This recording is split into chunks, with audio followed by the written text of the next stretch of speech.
Attention, everybody. The views and opinions expressed on the show are not necessarily those of Axe Ministry, Axe Media Group, and or their affiliate and subordinate ministries and or nonprofits.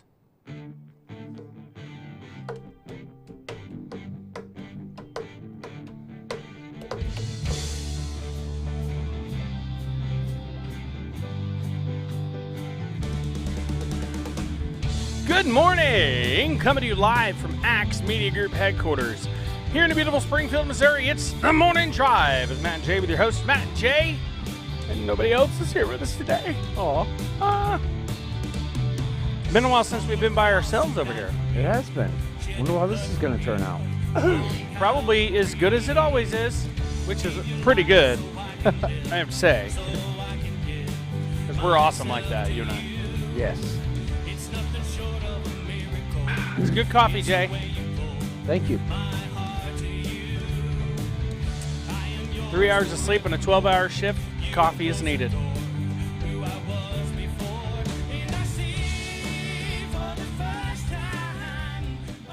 All right, good morning, everybody, and welcome to The Morning Drive with Matt and Jay. My name is Matt. My name is Jay. We're glad to have everybody on a bird with us today. On a bird. It's a beautiful day today. It's a beautiful day. It's supposed to be kind of hot, though. It's supposed to be hot. Hot. It was hot yesterday. Yes, it was. Yeah. Oh, yeah. Yeah, sure. I don't know what a Canadian would say. Oh, that's really hot there. It's like so hot you can cook an egg right on the sidewalk there, don't you know? Yeah. But You could thaw one. I had a robin They're egg. Canadians. They could thaw one. I had a robin egg fall out of a nest and right onto the hood of my car, and I had my breakfast when I came out in the morning there. Right. I don't know what's going. You know, when the going gets rough, what's that phrase? The rough get going. That means kick that roughness out of there. You know, because times can be tough. You know, times can be real tough. Yeah. But what do we do when times get tough? Do you give up? Do you... I think there's times when it's right to give up. There's times when it's right to say, look, this is just not right. That's true, yeah. But don't give up. The moment that the going gets rough, don't give up. Right, and here's the way you can tell if you're a giver-upper or if you're a tough go-gettinger. Okay. And that is that if you look at your, life as a whole in general, when you evaluate how did that hole get there? what you're doing in your life, are there things in there that you've persevered through and continued to work with that, you know what I mean? Yeah. And so somebody that doesn't give up easy could give up on one thing and then in the wrong circles could be seen as somebody who just gives up. Yeah. Or if somebody doesn't know you very well. Yeah. Take us, for instance. Okay, so we started, and we talk about this a lot. We started the morning drive in your dining room. Yes. In a thrown together kind of vocal studio in a drum room that we used for recording. Yeah. So we started July 7th, 2015. Yeah. And, we had messed around with it and we got everything, we made sure everything was working. Yeah. And that was just with that little power microphone there. It's over here. That little desk mic that Jim let us use. The USB mic, yeah. The USB mic sitting on a metal chair in between us. Okay, that was our first show. Yeah. And then we're like, okay, well, let's see what we can do with the sound equipment. We had all this sound equipment set there. We might as well see if we can hook it up, We had to download a driver to be able to run the soundboard to the computer. Mm-hmm. And so we did that, right? Yes. You were there. I know. I'm just filling everybody. You did that. Yeah. And we did a couple of tests late at night, when the one or two people that listened every week wasn't on there. Right. So we got it all. We got it to where it works. Where you had axeradio.com opened up on your phone, right? And we were talking, and I cut in, and we were talking. Mm-hmm. And it worked. It worked great. Good. Yeah. Perfect. We had both of us had our own microphones. Yep. It was good sounding. It was like, it didn't sound like you were echoing in a room. So we did that. Yep. Shut everything off. That's all we did. We just powered everything down. We had 2 days before the show was going to come on because we did it that one weekend and then came back Monday. Didn't touch anything all weekend. Nobody touched nothing. The board was closed. Yep. Boom. We go to fire it up, and guess what? Nothing worked. Nothing worked at all. And then, so we didn't get started until like 15, 20 minutes Thinking after. about it now, though, the computers, when you shut them down, they can reset their, what is it called? Oh, they were working outside. They're bringing the lift up. I was like, what was that? They can reset all of their, what is it called? The mapping of the audio settings and stuff. And all that stuff. Yeah, so but that wasn't the case. It was something to do with the board. Was it a red button? Yeah, I think it was. So a button got pushed. I wonder if it wasn't a mouse. It could have been. Those rascally little mice. Mouse could push a button. So the thing is, we didn't give up. We came on. We did a show for 10 minutes, and then that's when we did 30-minute shows. Yep. I said, okay, well, it's time for us to get off here now. We're sorry we're late. So 20 minutes it took to get it to work again. Yeah, and then we did a show for 10 minutes. Yeah. And then even then, like, we had that happen on numerous occasions where we fired everything up. We're like, okay, wait, what's going on with this? And so, yeah. Occasionally, yesterday. Was it yesterday or the day before? Yesterday. Oh, yesterday was Monday. Yeah. So it had to have been yesterday. Oh, you're talking about with just a button got pushed. Yeah. That changed everything. Yeah. One what it does. One button. Yeah. And it was the number one underneath, and it was during Troy and Belinda's show. Mm-hmm.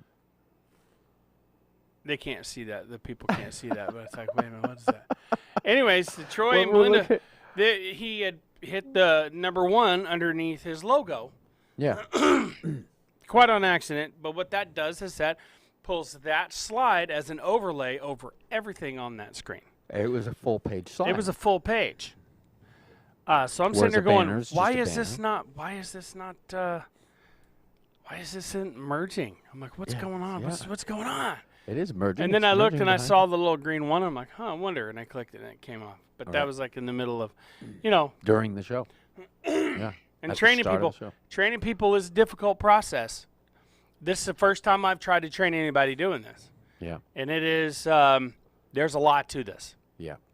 There's a lot more to this than people realize. Yes. So the little minutiae, I mean, if you've been watching the show for a long time, you have seen us go through, what's going on here? What's happening? Because really what that program is a combination of programs that, if they're not used properly, can interfere with each other. Yeah, and they do. Yeah. And they do. Yep. So yeah, things happen. But you don't have to don't give up on the first. Don't give up. On the first hint of toughness, you don't give up. Well, if it's not tough, you're probably not alive. You and might it's be not dreaming. worth doing. What do they say? Anything and worth good for doing? you for having dreams about stuff that's not tough. Yeah. Yeah, that's right. I mean, they say anything that's tough is worth doing, or something. Anything that's worth doing is not easy. Right. I mean, if we came in here and everything, I mean, there are a lot of times we come in here now and things go right. Which isn't easy. Even if it all went right, it's still setting apart a large portion of your time and your money and your life to do something. Yeah. Never quit trying, Jana says. Never quit. Come a long way, Jana says. Good morning, Jana. And there's more to do. What a bummer, guys. But look where you are now. Look where are you now. Who said that? That's Steve. Steve McAllister. Steve O'Mickey Mac. And he says, amen, Jana. And then we've got, who else do we have? We have, okay, so Steve O'Mickey Mac is here. Steve Schultz is not here yet. Where's Steve? Steve? Yeah, Steve was there. O'Mickey Mac says, almost 100 today. 100 degrees. Wow, it's going to be That warm. sucks. Because that one AC I have in the camper is not going to cut it. Well, riding 25 miles in that kind of heat too is kind of, well, dangerous. Is that the heat index or the actual temperature? I think it might be the heat index. I don't know. We'll see. You know what? I used to do weather the back roads forecasts on the radio. Remember that? Back in the day. Yeah. I'm going to have to take the back roads with more shade to work. So it looks like it's going to get up to... All right, so today, a high of 95 degrees, low of 68. 95 is okay. All right, so it's supposed to rain tomorrow. 99, not so okay. 99? You know, what's the difference? It's a difference well, amazing. The natural body temperature is 98.6. So when you're on a motorcycle, it's not a lot of work. Not a ton of work. I mean, if you're riding. So you're not going to sweat a whole terrible amount. But once it gets over 98.6, your body's going to sweat because it has to cool your body. Well, then that sweat's not going to soak into your clothes. It's going to evaporate very quickly.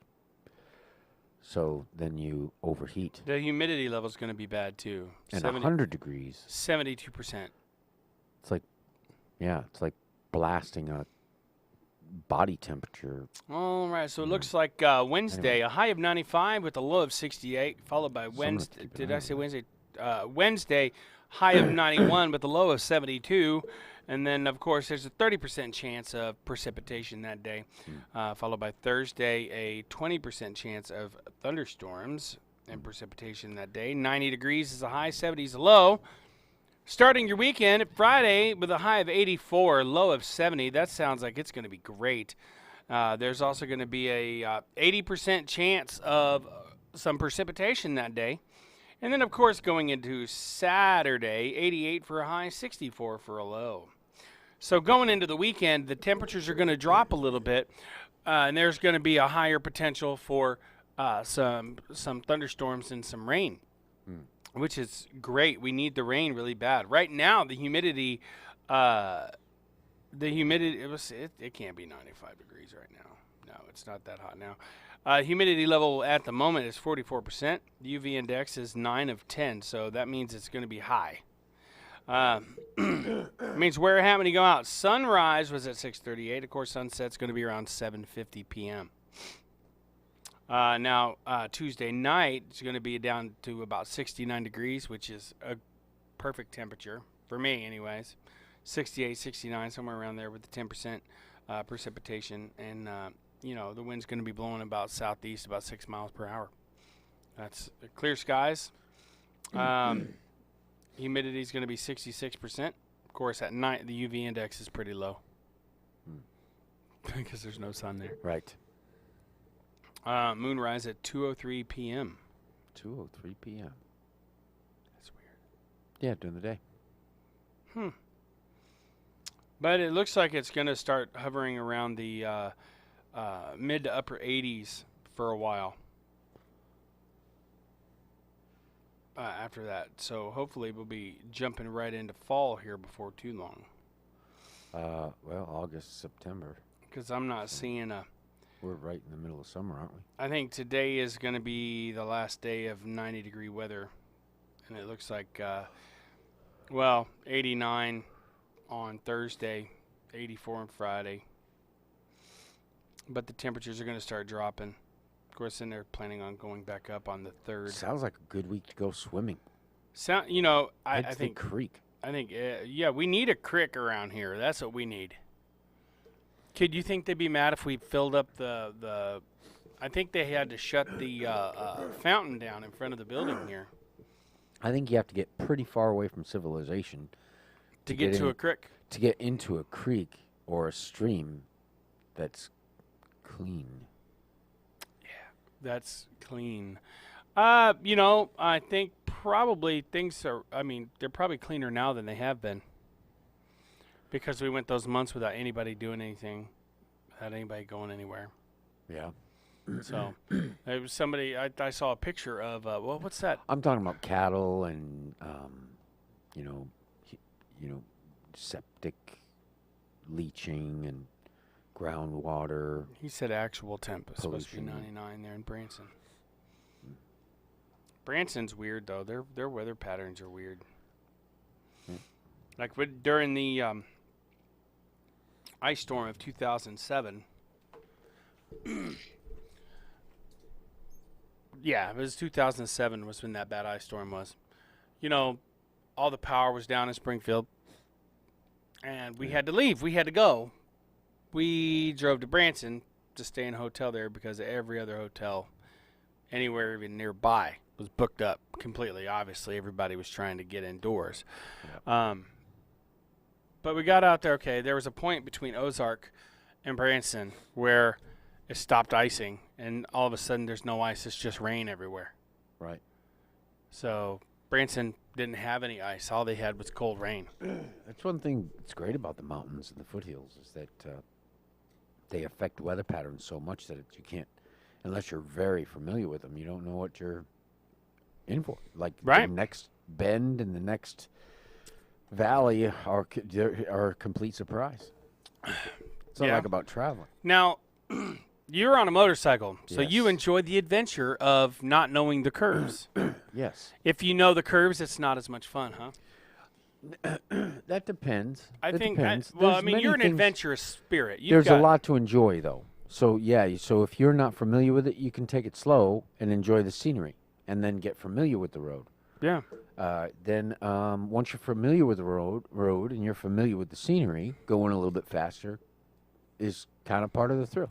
I was just chuckling in my mind about Jordan when we're driving down the road and the car started shuddering a little bit because of the road. Is that death wobble? Was that a death wobble you just did there?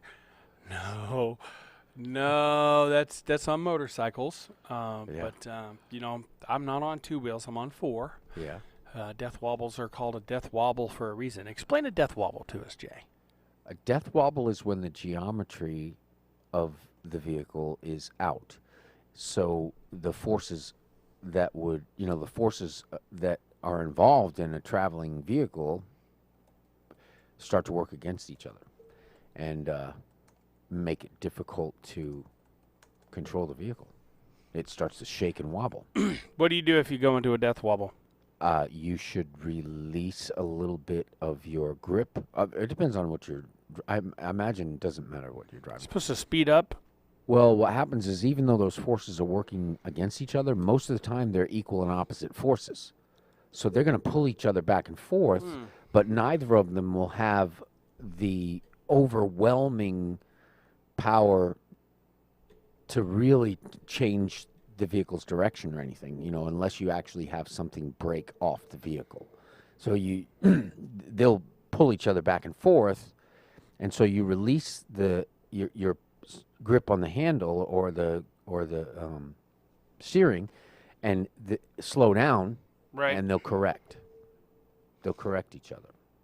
Sorry, I'm getting ready to read the email that Randy Byer sent. He will not be here today, but I believe his guest is still coming anyways. I gotta do laundry. And he sent this at 12:36 p.m. or a.m. rather. But first, coffee. He's going to the hospital. Does see a specialist? Okay, we'll be praying for that. Yeah.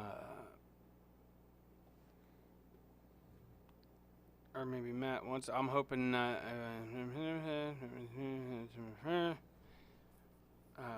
Billion Donna Hale.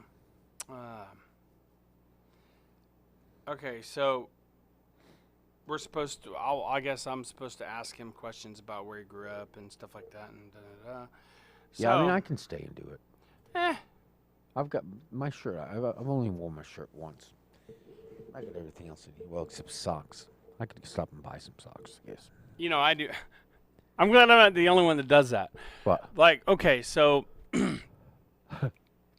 if I don't have time to do my laundry and I need a pair of socks, I will stop and buy a package of socks. Yeah? You And must then have a lot of socks. Sometimes whenever, all right, I have to throw some socks out because it's just, too many socks. I got like 50 pair of socks. Do you ever really have 50 pair? I have before. Yeah. Wow. Yeah. Where I mean, I just Right. you get the clothes, like your underwear and your jeans and your shirts and stuff like that, and I would get in a hurry and I wouldn't have time to do my whites. So I just buy a new pair, new set of socks. You know, it'd be a good business to start right now. Just saying. A laundry business? A laundry business. Because if you think about it, people don't.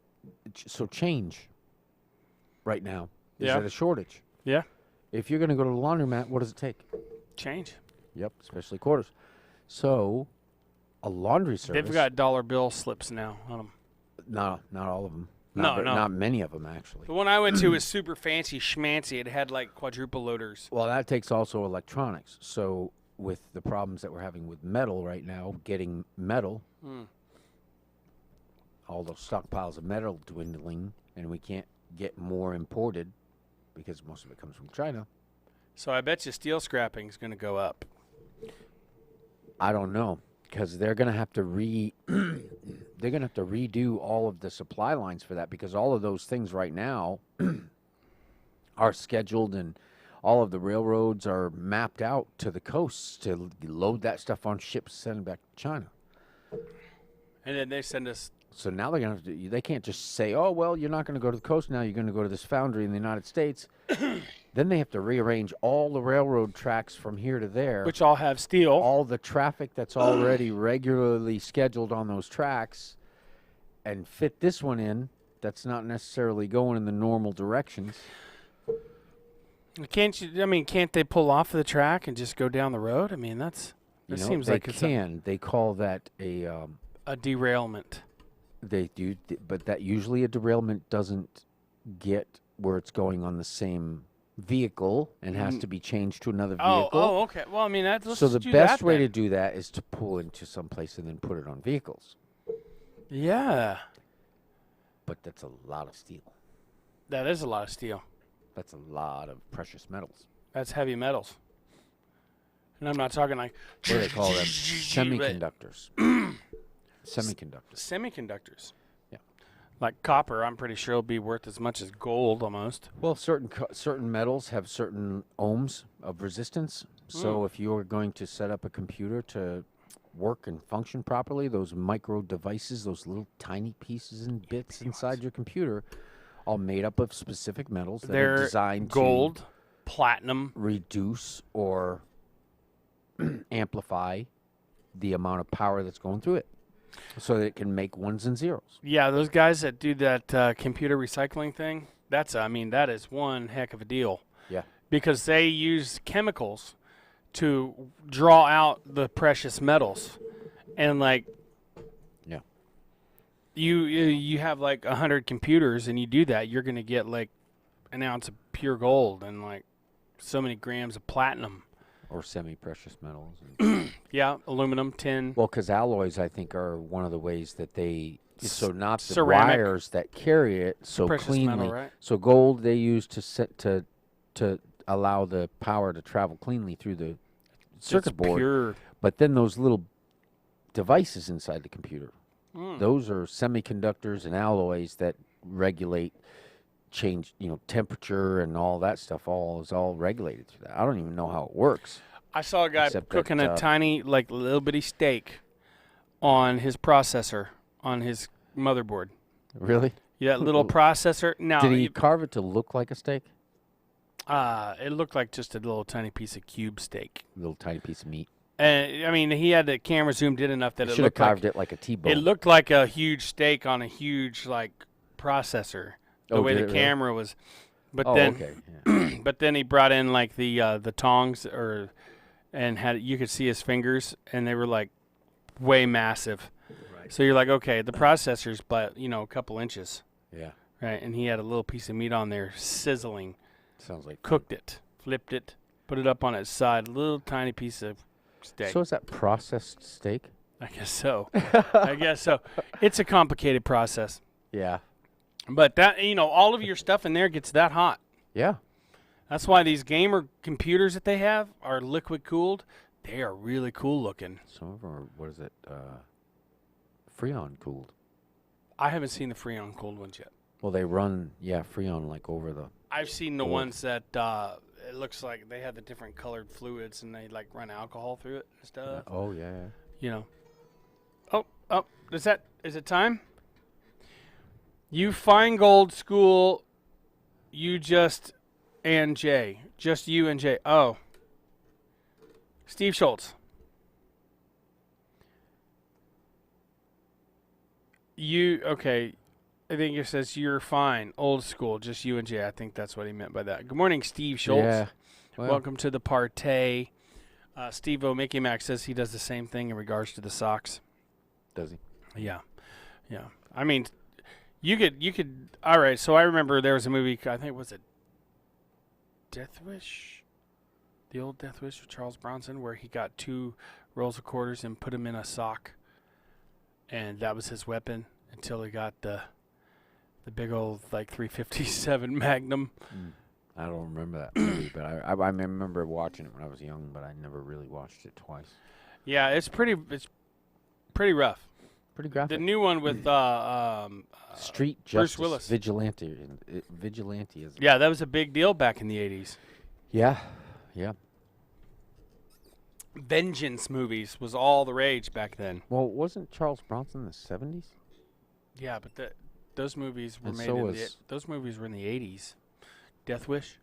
Were It might have been late 70s then, but I think Death Wish movies were made in the 80s. You ever watch those movies and 80s. it just makes you feel really nostalgic when you see how life was back then, like when they're walking through these cities and stuff, and you see all the old signs, and you're like, wow, those were simpler times. For me, because I was just a little kid and didn't have to worry about paying bills and who was president. Politics and pandemics. Because, I mean, when HIV came out in the 70s, I mean, it spiked in the 80s, and everybody was afraid of that. Yeah. Oh, yeah. HIV and AIDS. Well, it was a horrible death, too. Yeah, slow and painful, and you don't die of the actual AIDS or the HIV. You die from, like, a common cold. And people were that you contagious can't get when they healed didn't from. know it. Right. And it's scary. It's scary.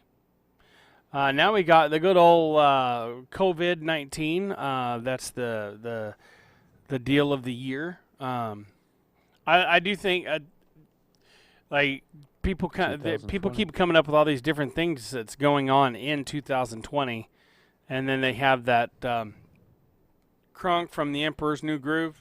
Yeah, it's a meme. Oh, that's one more for Apocalypse Bingo.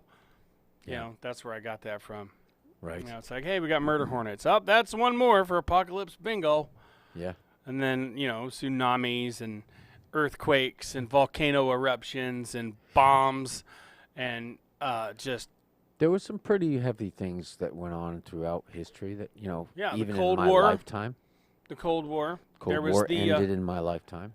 There was the Cuban Missile Crisis, and that was in, what, 80s? No, but there was issue with the Russians in the 80s and Reagan. Right, yes. Like Reagan, I've watched his yeah. We actually had a real fear of nuclear war back in the 60s, mid-70s. Mid-70s? And the 60s too, yeah. The Cold War went, I guess, from the end of World War II. Right. Though there was a point where it escalated somewhere in those years after World War II. Yeah. And then through into my childhood. Yeah. Pre-adolescence. And then let's see, what's the first tragedy I remember was when I was in kindergarten and the shuttle blew up. What was the name of that shuttle? You know what I'm talking about? Yeah. Endeavour? No, the Voyager? Voyager, yeah. And that was, we all, our teacher had us all pray. Yeah. For the families of those, the people that were lost. And there was that, and then, I don't remember much else about politics or anything like that. My first was Reagan getting shot. Reagan? Yeah, he got shot, and then, it was everywhere. It was. We were stopping on our way home from school or to school. I can't remember. Was that John Hinckley? Going into strangers' houses to watch TV. That was John Hinckley, wasn't it? That shot Reagan? Yeah. It was. He had that obsession with Jodie Foster. I can't remember. Was it John Hinckley? You guys have to remind me about this. And it was the Challenger, not the Voyager. I knew there was something like that. Kevin Saxton, good morning. I was just thinking about you a little bit ago. It's every time I think about him, he pops up on here. Now, how old is he? He's your age, isn't he? Kevin? Yeah. I think he's a couple years older, just barely. So not much older than me. That's why he would remember it, too, because it's your generation's first real big. Yeah. Yeah, it was the Challenger.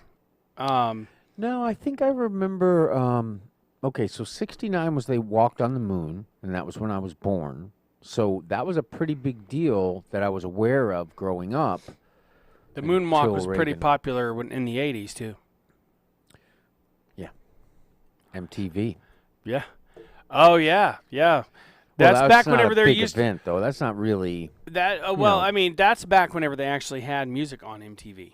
Yeah. Music videos and stuff. We used to watch that all day long. Had some of the coolest videos, the coolest music videos. Yeah. I don't know. I'm feeling kind of nostalgic here today. So I was also the topic was when the going gets rough, don't give up. On the first sign of toughness, the first sign of resistance. So many people are like, nope, I don't want to do it. Nope. Too tough for me. Don't overreact or underreact to all of what you see and say, too. Yeah. You know, you see it outside your door, you got to speak up. Yeah. You see it on social media, try to evaluate the society around you and see if it actually matches. Because a lot of times one is far exaggerated over the other. Imagine somebody living in one of these cities where all these things are happening is feeling a whole lot different than what we are. Yeah, it's a reality to them instead of just a violent fantasy that we have. Yeah, and it is right outside their door. Yeah. You know. And I don't know what somebody told me the other day that those people that were fending off the protesters / rioters with their firearms, that they actually were arrested. Yes, they were.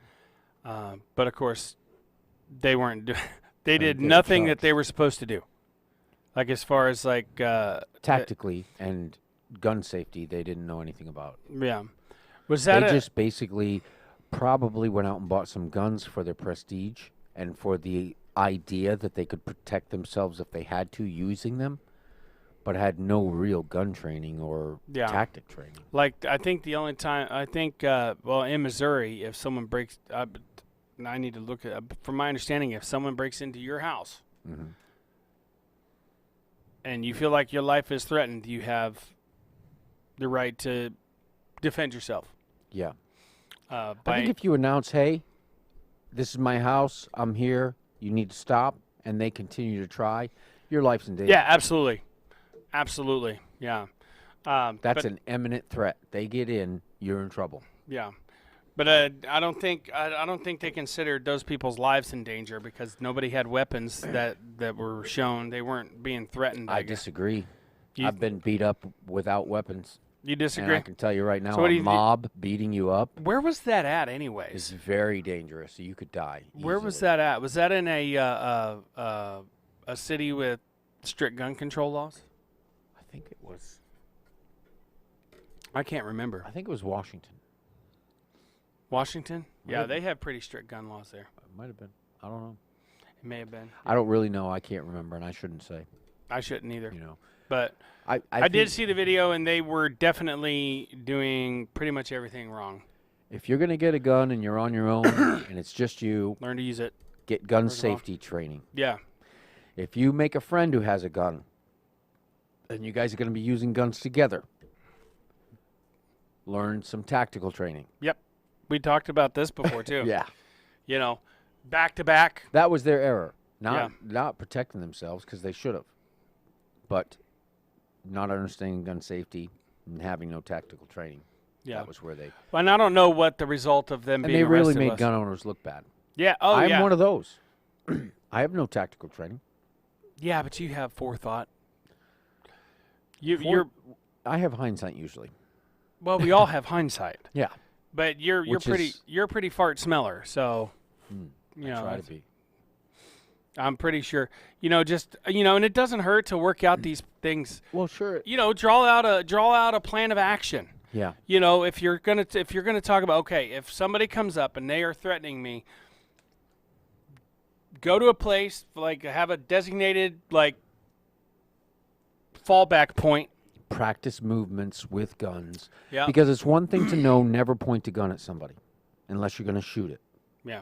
It's another thing to be confronted to be with somebody who has a gun, who's on your side, right, and trying to protect something, and having a whole group of people from different angles everywhere around you who are considered a threat to you. Hey, John. The movements of that was in St. Louis, by the way. Then your awareness becomes much more acutely focused on the threat and much less focused on your gun safety and your tactical moving as a unit. Yeah. Well, because you see people. You see it in movies and stuff, and it actually is like that, where one person covers you by this corner while you go and clear this one. Yeah. And then you've got this covered while they go up, and as you're covering them, they go up and clear this area. Right. That's why the military also does those exercises on extreme duress. Because that's how they find out whether or not somebody becomes absent-minded about their gun safety and their tactical use of weapons. Well, it becomes muscle memory for them at the point. Right. They do it so much that it becomes instinct. Well, and those who might have sort of a break from reality in those situations and become separated from their training and not actually, so that muscle memory kind of doesn't work. There's a flaw there in their actual abilities. Right. Then they get put into, at a desk or something. Yeah. You know what I mean? Those people are not allowed in the field where that mistake is going to be made. I just can't imagine being in that kind of a hell where you're in a situation where it's either kill or be killed type of deal. I can't. I don't even. I mean, it doesn't stress me out to think of it now. A few months ago, I was pretty stressed out about everything. But I can't imagine. Like, I talked to Dad, and when he talks about some of the stuff that he went through in Vietnam, and I'm like, yeah, wow. How did he get out of it without any, flashbacks or any? I think he did for a while. He may have. I mean, he's seen people out there with limbs blown off and things like that. He had a pretty strong nervous tick. Oh, yeah, that's just for years. Yeah, nerve damage from hopping. He said that was from hopping out of helicopters at 20 feet up in the air with over 100 pounds of gear on his back. Yeah. And well, he used to do this all the time. Like during a conversation like today on this show, he would have probably 20 times gone. He used to do that. Yeah, yeah. Yeah, and I think it was probably a psychological thing. Probably a flashback. And then, he stopped doing it. He started drinking decaf years ago, and that's what he attributes it to. He started drinking decaf, and his tick got better. Yep. And he still does it sometimes. But, I mean, you see me, I catch myself doing it sometimes. Yeah. But, of course, I grew up with him doing it. I think extreme stress that requires action or that you feel like requires action of you can trigger a lot of that stuff. I got a farmer's tan going on. I'm just now noticing. Yeah, anyways. I got a pretty severe one too. Do you? Yeah. Boy, we worked really hard the other day out in that sun. My legs never see the sun. They never. Mine don't either. Well, once in a great while. Because when I was heavier set, I mowed, and I wore shorts, and I got burned, and the color on the shins, and it got tan, and then the color just stayed that way for a while because I was so heavy. It freaked me out, so I stopped wearing shorts because I didn't want to change the color anymore. But Let me see. Oh, yeah, you know what I forgot to do? You guys have been noticing this cup here. You know what I forgot to do? Oh, yeah. Did you forget to share? No, I did all that. Today's show is proudly sponsored by the Ozark Mountain Craft Mall. If you've looked in the comments, you see that Steve, Mickey Mactastic, has honey sticks out there in one of his booths. There are over 30 vendors there, plus there are people plying their trade. And one of the things that the lady that my brain just left me, Steve, the owner does is she makes custom-made tumblers, which is really cool. Let me go ahead and pull up this camera here so you guys can see this cup is awesome. All right. So this is a stainless steel tumbler, and I don't know how she got it nice and shiny like that, but this is it feels good in the hand. There's a guitar there, and it actually kind of matches my guitar that I actually own. And then spin it around. Beautiful cup. Heavy and of quality. Matski right there on the side. And this is one of those really good, I mean, it's a really good stainless steel tumbler. You guys, this is awesome. So go out there, check it out. 1940 Missouri 76. That is Country Music Boulevard in Branson, Missouri. That's 417-320-1221. Call out there to get estimates on this kind of stuff. T-shirts. There's a old-fashioned photo booth somewhere down there. So go ahead, give them a call. Tell them Matt and Jay and Steve sent you from the morning drive. Anyways, back to you guys. Yeah. Ozark Mountain Craft Mall. Ozark Mountain Craft Mall. Check them out. Yep. Check it out. Steve says, I will send you some. Let me know what you want by PM. I've been neglecting my Morning, Larry Melton. prayer and reading life lately. I think I got pretty discouraged and depressed and all that for a while there, and it was affecting you in a negative way. Whatever was going on. So it affected my reading and my prayer life. You know, how about you? Are there times or periods during your life or events that happened, or maybe unmet expectations or disappointments that you have in your life that change the way you your relationship with God, change your relationship with the Scripture and your habits that you.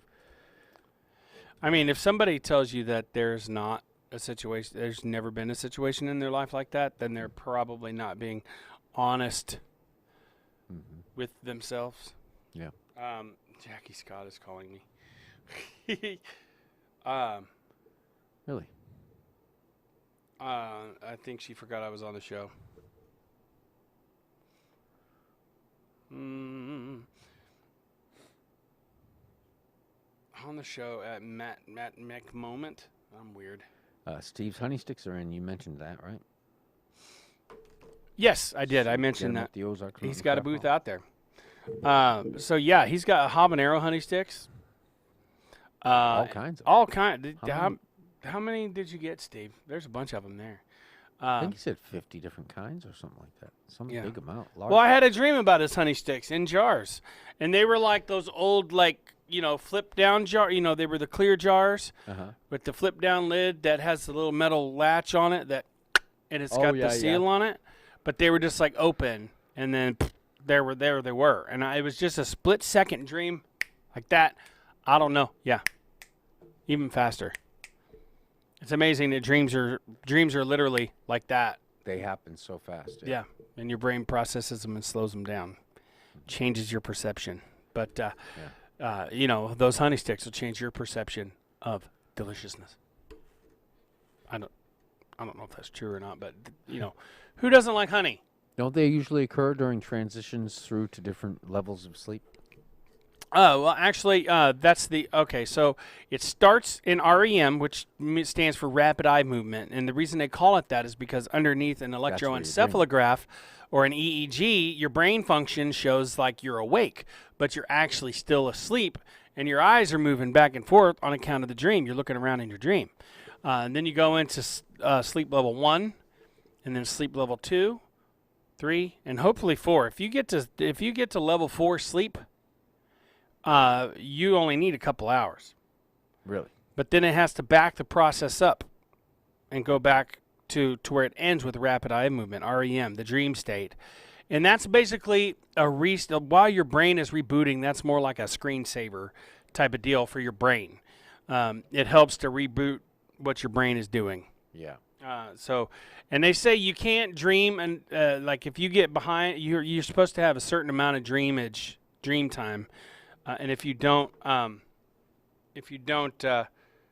get enough dreams, 24 flavors, Steve says. If you don't get enough dreams, you spend the rest of your life catching up. But anyways, rapid eye movement, REM, not the band, but which is a really good band.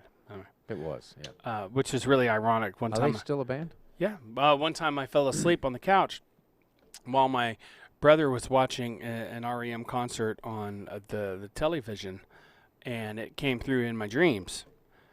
And there's a song that REM did called "Everybody Hurts," and in the music played through my dreams. And in my dreams, I was running and jumping and flying through the sky. You know. Wow. Yeah. So it's like everybody hurt, and I'm like flying everywhere. It was, and it's ironic that REM was the one that did that. Anyways, it was a good band. I loved that band. Oh yeah, yeah. They were the ones that I sang the "Losing My Religion" song whenever I was trying to make my parents feel bad one time. Yeah, and it worked. It did not work. It just made me sound like I was being super over dramatic, like I was a bad actor or something. That's me in the corner. I mean, it was bad. It was so pitiful and pathetic. So, and they just ignored it. They just was like, I get it. I understand why they. Good song. Yeah. They were like, good song. And I was like, being like overly cryy about it. That's me in the corner. That's me in the spotlight. Losing my religion. Yeah. So, anyways. So I'd like to thank everybody for joining us on the morning drive today. We'll be back on tomorrow, same time, same channel. We got a couple things going on right now. As soon as Mike Kremper gets here, if he gets here, we're going to interview him in place of Randy Barr. Keep him in your prayers. Followed by Crime Time with Dr. Steve Albrecht. Very, very interesting, very, very informative show. You will enjoy it. Super interesting, and it will hold your attention. And that's from 10 to 11. So, until then, my friends, God bless you and keep you. We love you. My name is Matt. My name is Jay. And this has been The Morning Drive.